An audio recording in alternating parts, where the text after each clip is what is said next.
We got a great one for you today. See if you can follow the story. Coming up this, we have one of the most prolific songwriters ever, and he's here to tell the story of the biggest song ever by one of rock's most legendary bands.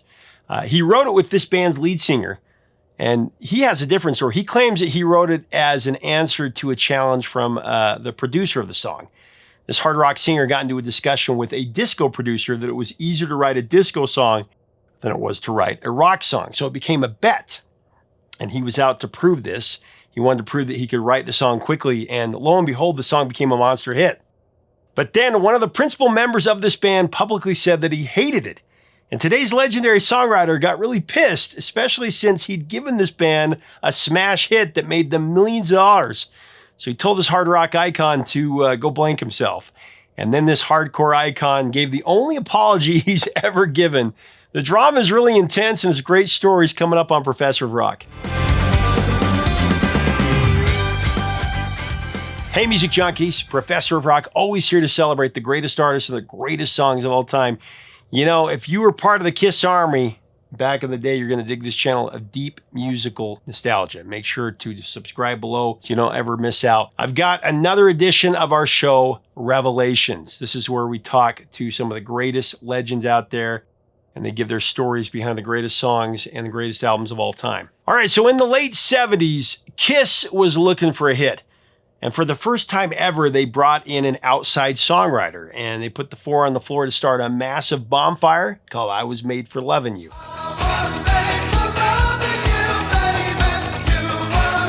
Here's how it went down. In 1978, Kiss drummer Peter Criss released a self-titled solo debut album. It was produced by Vinnie Poncia. Peter liked this producer, Vinnie, so much that he recommended that Kiss hire Vinnie to be their producer for their next album, 1979's Dynasty. Now, you know, if you looked at Vinnie Poncia's history as a producer, the last band that you would expect him to work with in the studio would be Kiss, right? I mean, sure, he produced a couple of records by Ringo Starr, but he was a dance and disco producer. I mean, he co-wrote Leo Sayers' chart topper, You Make Me Feel Like Dancing.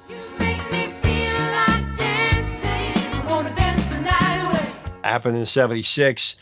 There was no question Vinnie knew how to craft a hit, a pop song. But working with softer fare like Melissa Manchester and a solo record by TV's Wonder Woman, Linda Carter, that would seem like an image killer for a band like Kiss, who had legions of loyal followers and were looking for hard rock.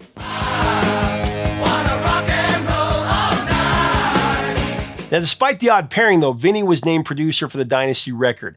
Now, the first thing that Vinnie did is he pushed for Paul Stanley and Gene Simmons to collect material that could get them back on the radio and get them a hit song.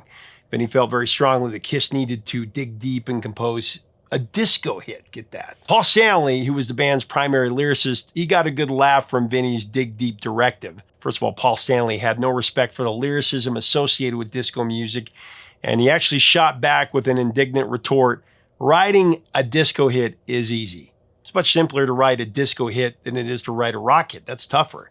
Now, this became a challenge for Paul to show that he could not only write a great disco song, but do it really quickly in a flash. And then Paul did something Kiss had never done before. He worked with an outside writer, a man named Desmond Child, who's with us here today. He would end up being one of the biggest songwriters ever. He had hits with Bon Jovi and Aerosmith and Alice Cooper and Cher and the like. Whereas Paul tells the story that he co-wrote I Was Made for Loving You as a bet, Desmond has a different take on the song.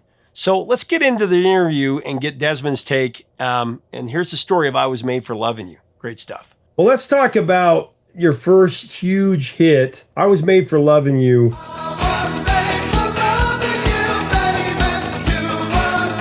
Which has had a huge resurgence just in the last year even because of its use in The Fall Guy, right. And my son's like, Dad, this song rocks. Have you heard this song? Well, of course I've heard this song. Colt Sievers.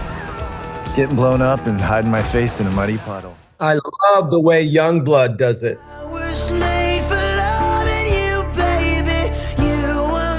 Wow, he brought it to life like in such a great way. Well, tell me about I Was Made for Loving You. After you moved to New York City, you had a chance meeting with Paul Stanley. How did you meet Paul, and tell me about getting into that? Because that's a great story. I've told it before on my channel, And it's actually one of our biggest videos that we've had on the channel.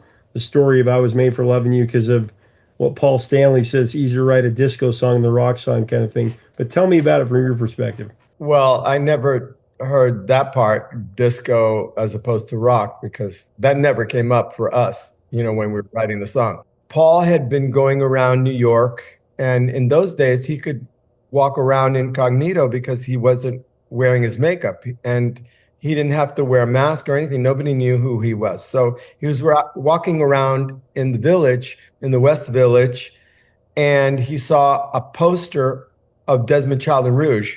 So it was me with these two gorgeous women that, kind of like, like I was the man, right? It intrigued him, and he saw that we were playing at a little club called Tracks on the Upper West Side, West 72nd Street. It was literally an underground club, underground. It was very, very nice. And, tables and bar in the back and everything. We were getting ready to go on, and there was no dressing room. There was just an extension of the curtain that, was in front of the stage. Behind the curtain, that's where we were getting dressed, pulling our clothes on, bumping into each other. And this guy pulls the curtain open. He says, "Hey, I'm Paul Stanley of Kiss." And it was like, we're looking at him like, really? Because we didn't know what he looked like. "Yeah, I just want to let you know that George Harrison from the Beatles is in the front table." It was like gulp. And so we like gave it all we had. And there was George Harrison, big white teeth, in the audience, like the Cheshire Cat. Afterward, Paul hung around. I think he was less interested in me and more interested in the girls in the group. But anyway, he was paying respects, and he said, "You and I should try writing a song together."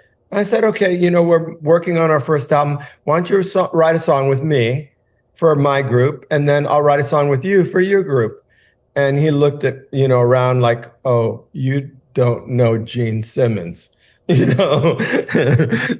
We'll see how that goes down. Well, we wrote the song called "The Fight," which was based on a start that I had done with our guitarist, David Landau.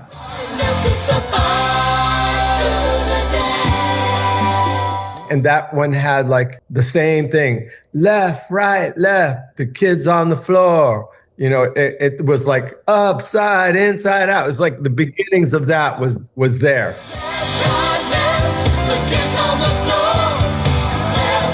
Then we did that, and we put it on the record. And then I said, "Well, hey, it's your turn now." I called him up. I said, "When are we going to write a song for your group?"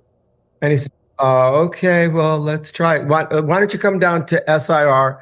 We have a lunch break at 1. So I was there right at 1. And I'm walking in, and the other guys were walking out of the rehearsal hall, and, with their big shoulders with spikes, they're like kind of bumping into me, kind of as like trying to get past them. And I go there, and Paul's there, and there was a stage set up, and there was a grand piano with a cover on it, big, 9-foot grand piano. And I don't play guitar. So, so I said, "Well, I'll work here." And so he helped me like pull the cover off the piano, and we sat next to each other. And I played him this little start I had, which was, "Tonight, I will give it all to you in the darkness. That's what I want to do. Tonight, I want to give it all to you." And we just went on from there. And then when he took it to the band and to Vinny Poncia, the producer, and they finished the song in the studio. And before I knew it, I was in a cab hearing "Tonight, I will give it all to you." It's like they cut the song.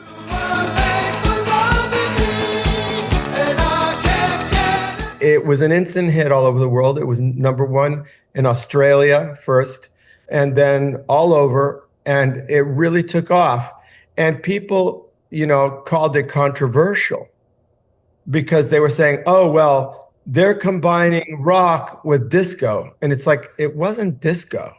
We were doing Motown, in our minds, because it's like, "I was made for loving you, baby, standing in the shadow of love. Boom, boom, boom, boom."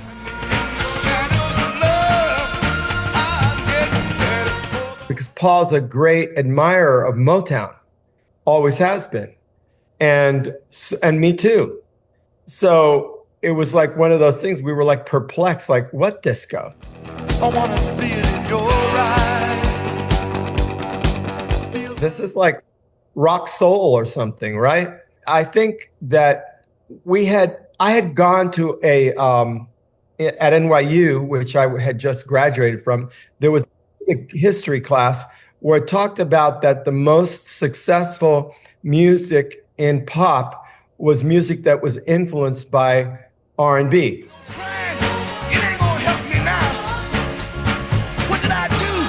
Had something about it that had an R&B feeling. And that was proven by this song and proven by, You Give Love a Bad Name and Living on a Prayer.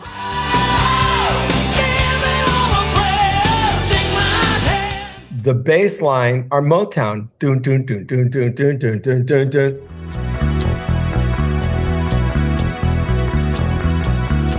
That music that doesn't have that, that's really square, doesn't stand the test of time. And so that was always in the back of my mind. And so, it all was made very much of a scandal because Gene Simmons publicly said he hated the song. And I think that helped the song. Oh, yeah. Sure. Just because of this controversy.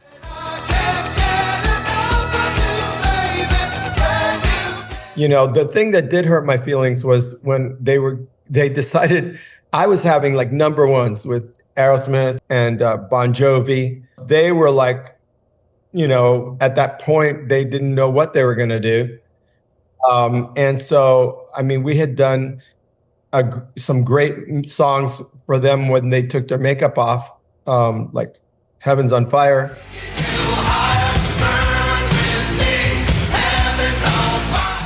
And Who Wants to Be Lonely.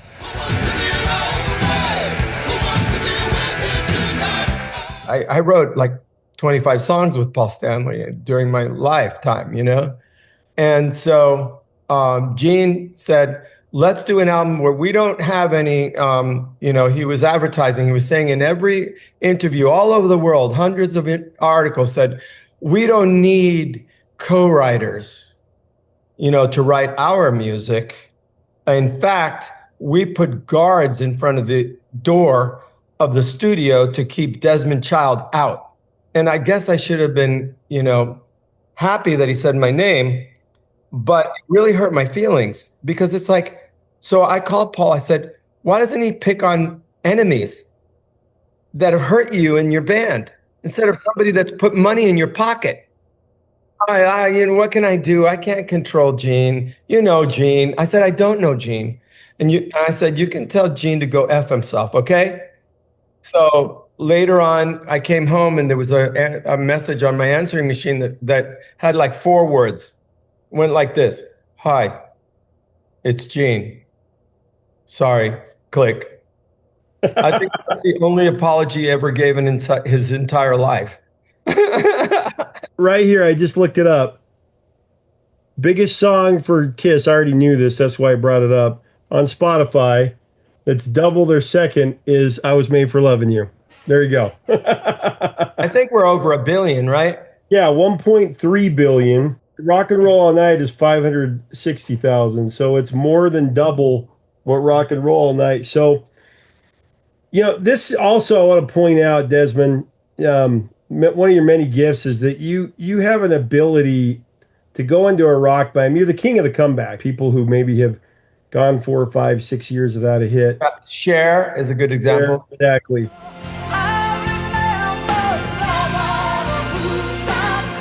You open them up to do something that's outside of their comfort zone. But with I Was Made for Loving You, you made it a thing where a rock band would work with an outside writer. That was not a thing before that. Right. Sometimes they would collaborate with a producer, but, that wasn't considered co-writing. Maybe a producer might make a suggestion or something and we'll put your name on it, something like that. When Dylan and the Beatles and people like that just started doing their own music that they solely wrote or between each other.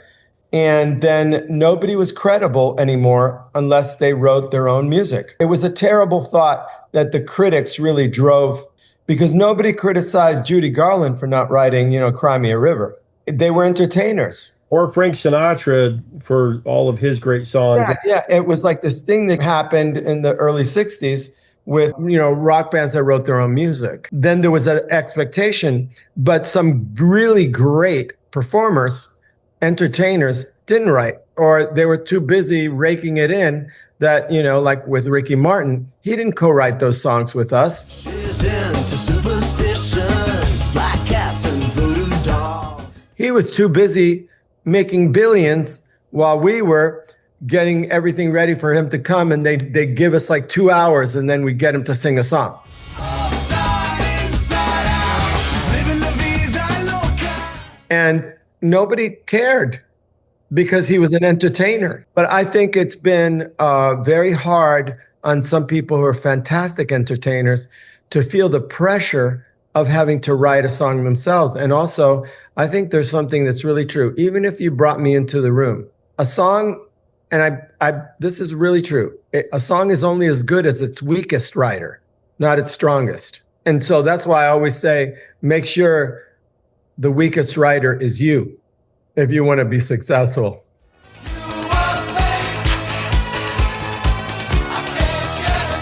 So, Desmond, tell me about when you met Clive Davis. Love that story. My collaborator at the time, Virgil Knight, we had a duo, and we were living up in Woodstock, New York. And, we're listening a lot to Laura Nyro.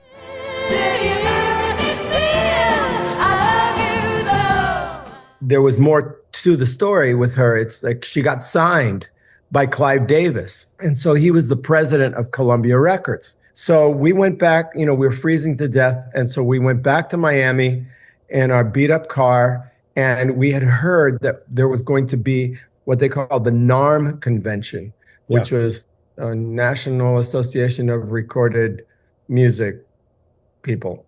And so we didn't have tickets. We didn't know anybody. We didn't know how we were going to get in. So we decided to disguise ourselves as John and Yoko, because we sort of could do it. I had the long stringy hair.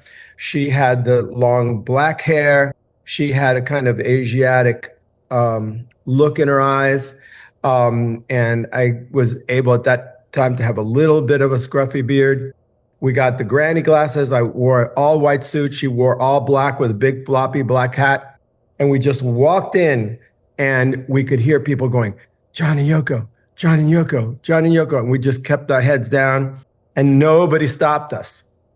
We just walked right through the doors. We looked around, and close to the stage, there were several tables, and we spotted Clive Davis at one table. Right next to his table, there were 2 empty seats. So we went and sat in those. So we saw, I don't know who we saw, Gladys Knight, this or that. I mean, it was a fantastic show. We ate, like a full meal. We were starving. And when the lights went up, we stood up, and Clive looked at us and realized that we weren't John and Yoko, because he actually knew John and Yoko. But I think the silhouette of us kind of, it could be, right? And he started laughing.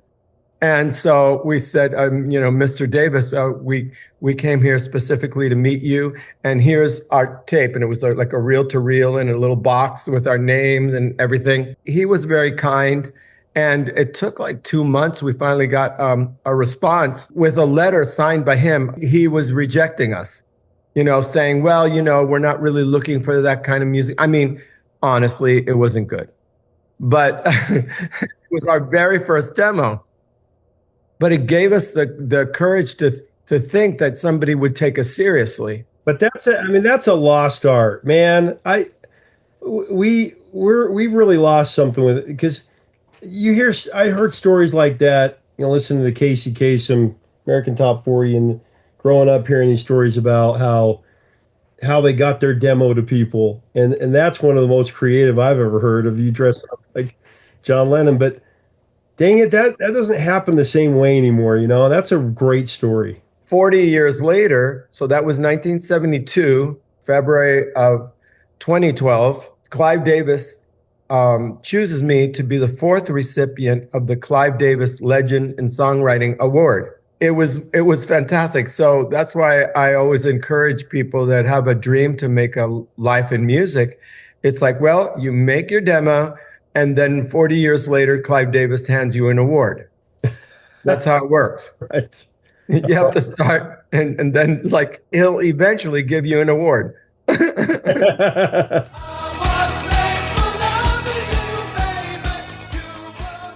Isn't that great? I really dig Desmond. We're going to do more with him. Make sure to leave us a comment about Kiss at I Was Made for Loving You. What was your favorite Kiss song? What are your memories of this song? Let's have a great discussion. If you like our content, we invite you to subscribe. Love to have you as part of our community. Until next time, 3 chords and the truth, my friends.